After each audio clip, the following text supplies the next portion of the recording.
주님께서 여러분과 함께 요한이 전한 거룩한 복음입니다.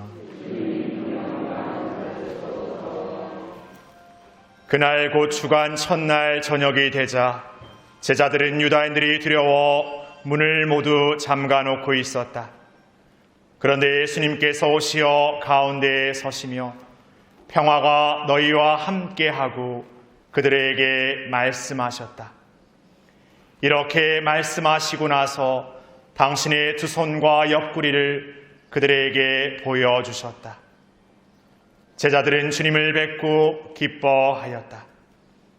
예수님께서 다시 그들에게 이르셨다. 평화가 너희와 함께. 아버지께서 나를 보내신 것처럼 나도 너희를 보낸다. 이렇게 이르시고 나서 그들에게 숨을 불어넣으며 말씀하셨다. 성령을 받아라. 너희가 누구의 죄든지 용서해 주면 그가 용서를 받을 것이고 그대로 두면 그대로 남아있을 것이다. 12 제자 가운데 하나로서 쌍둥이라고 불리는 토마스는 예수님께서 오셨을 때 그들과 함께 있지 않았다. 그래서 다른 제자들이 그에게 우리는 주님을 배웠소 하고 말하였다.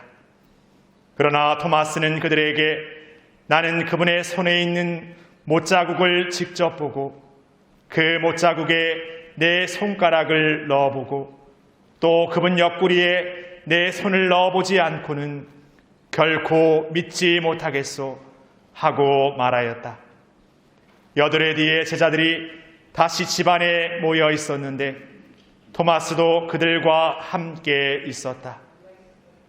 문이 다 잠겨 있었는데도 예수님께서 오시어 가운데에 서시며 평화가 너희와 함께하고 말씀하셨다. 그러고 나서 토마스에게 이르셨다. 내 손가락을 여기 대보고 내 손을 보아라. 내 손을 뻗어 내 옆구리에 넣어 보아라. 그리고 의심을 버리고 믿어라. 토마스가 예수님께 대답하였다. 저의 주님, 저의 하느님. 그러자 예수님께서 토마스에게 말씀하셨다. 너는 나를 보고서야 믿느냐? 보지 않고도 믿는 사람은 행복하다.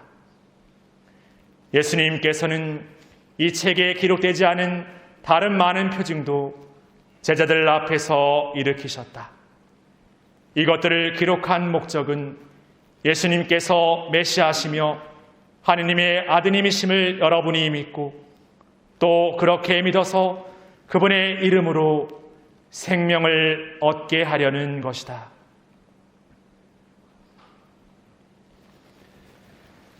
주님의 말씀입니다.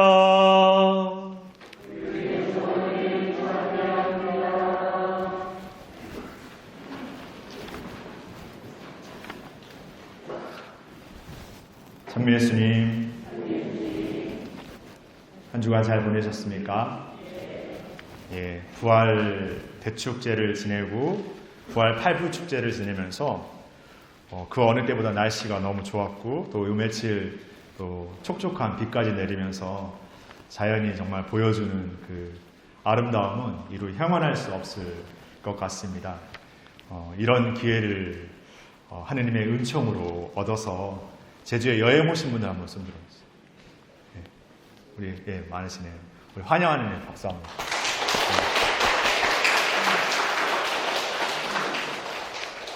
그래서 저도 내일 여행을 갑니다.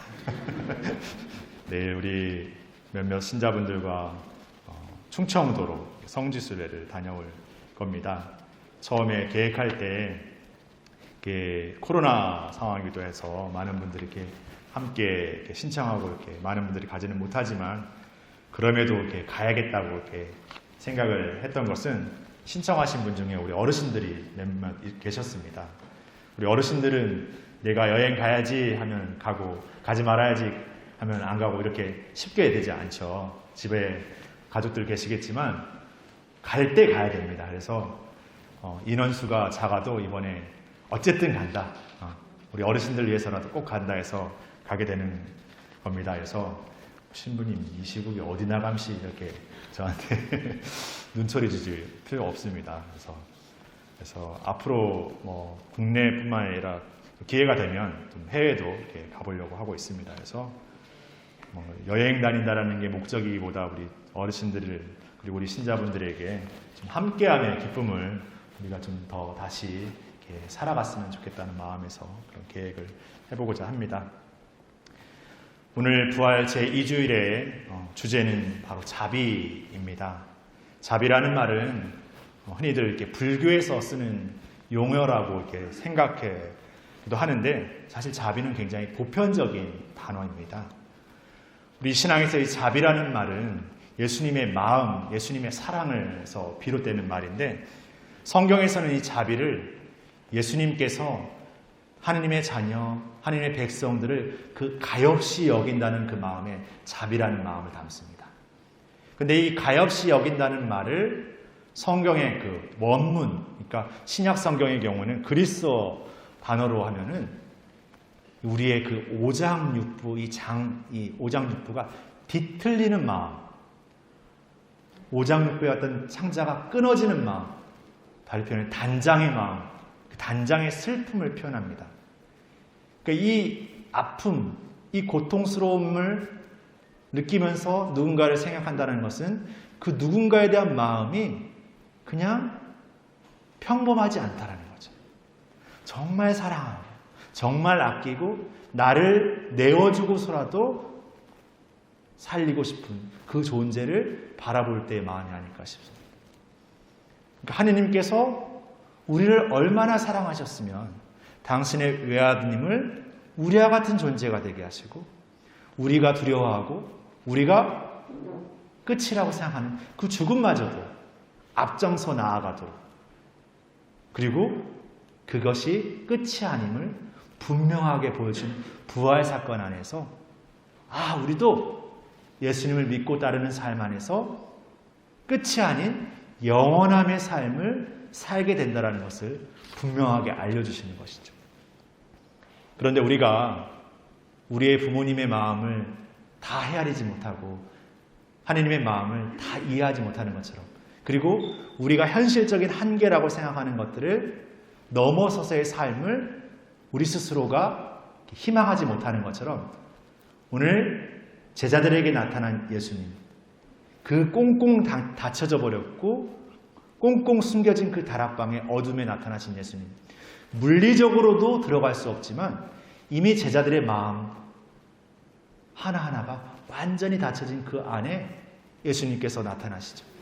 그리고 평화가 너희와 함께라고 말씀하십니다. 이 평화라는 말은 어딘가 모르게 평온하고 온화하고 지금 꽁꽁 닫혀진 문과 꽁꽁 닫혀진 마음과는 너무나 다른 그런 단어인 것이죠. 그런데 예수님께서 그 평화라는 말씀을 하시는 것은 제자들의 마음, 이 현 상태를 이해하지 못했던 것이 아니라 예수님이야말로 우리의 물리적인 한계와 영적인 한계의 모든 것을 넘어 오신다는 것을 분명히 보여주시는 거죠. 다른 누구는, 그 어떤 누구는 할 수 없지만 예수님 그분만은 이 모든 것들을 넘어 우리에게 오신다는 것이죠. 그러나 제자들은 너무나 엄청난, 너무나 불가능의 것을 그 예수님의 마음을 헤아리지 못합니다. 아직 깨닫지 못하는 것이죠. 그 대표적인 모습이 토마스의 모습이죠. 직접 봐야 되고 내 손가락으로 넣어봐야 되고 옆구리에 손을 넣어봐야 되고 토마스의 마음은 어딘가 모르게 우리에게 위안을 주죠. 나도 그런데 라고. 근데 더 안타까운 건 우린 토마스보다도 더 믿음이 약할 때가 있습니다.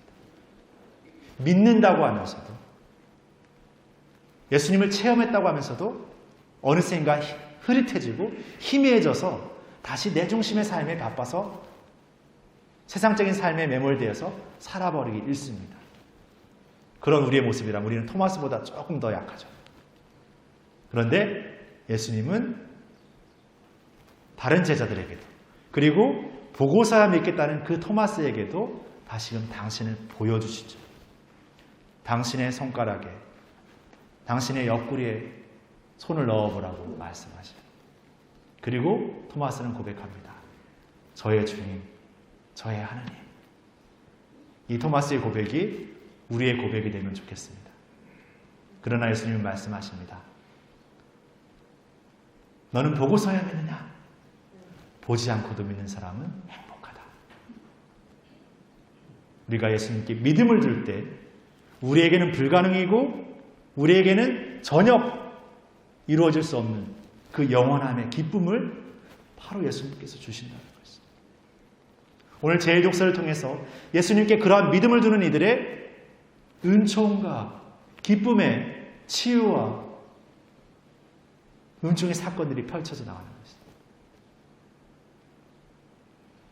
바로 그분이야말로 오늘 요한묵시록이 표현하는 시작이시며 마침이신 분이고 죽음과 생명의 열쇠를 주신 그분으로서 우리 가운데 계신다는 거죠. 그리고 우리가 그분께 믿음을 둘 때 그 모든 것들을 주신다는 겁니다. 덜어주시는 게 아니라 애끓는 심정으로 정말 안타까워하고 정말 마음으로 애타는 심정으로 다 주신다는 거예요. 그 마음을 우리가 조금씩 그분을 만날 때마다 조금씩 깨닫게 되고 알아가게 되고 그러면서 나도 그 마음으로 사랑해야겠구나. 내가 원하는 대로 내가 원하는 방식으로 내 자녀를 이렇게 돼야 된다 저렇게 됐다 그 마음이 아니라 정말 이 존재로서 사랑하기 위해서 더 사랑해야 되고 내 자녀뿐만 아니라 함께 살아가는 이들을 내가 정말 예수님을 믿는 그 예수님으로부터 그 한없는 사랑을 받은 존재로서 사랑해야 되고 자비를 베풀어야 되고 용서를 노력해야 되고 그 마음, 그 노력을 하나님의 믿음 안에서 살아가고자 할 때 우리는 이 부활의 여정이 주는 그 참된 기쁨을 우리의 기쁨으로 그 기쁨의 주인공으로 살아갈 수 있을 거라는 생각을 해봅니다. 여러분들이 살아가는 삶에서 부활을 그냥 예수님의 부활로만 남겨두는 삶이 아니라 이제 우리가 그분께 전적이고 온전한 믿음을 두는 믿음의 신앙인으로서 그 부활의 삶을 우리 한 사람 한 사람의 삶에서 새롭게 피워내고 새롭게 펼쳐내는 삶을 우리가 살았으면 좋겠습니다. 그런 부활을 살아간다면 세상의 그 어떤 어둠, 세상의 그 어떤 한계도 이 부활의 삶으로서 예수님이 보여주신 것처럼 그 모든 이들을 깜짝 놀래고 완전히 뒤바꿔낸 그 기쁨의 삶을 우리 한 사람 한 사람이 살아내지 않을까 생각합니다. 그 삶을 살라고 불륜받았고 이제 다시금 그 삶을 살아가라고 초대받고 있습니다. 이제 우리에게 주어진 시간 안에서 그 믿음의 삶을 더욱 살아가는 또 시간이 되었으면 좋겠습니다. 잠시 묵상하시겠습니다.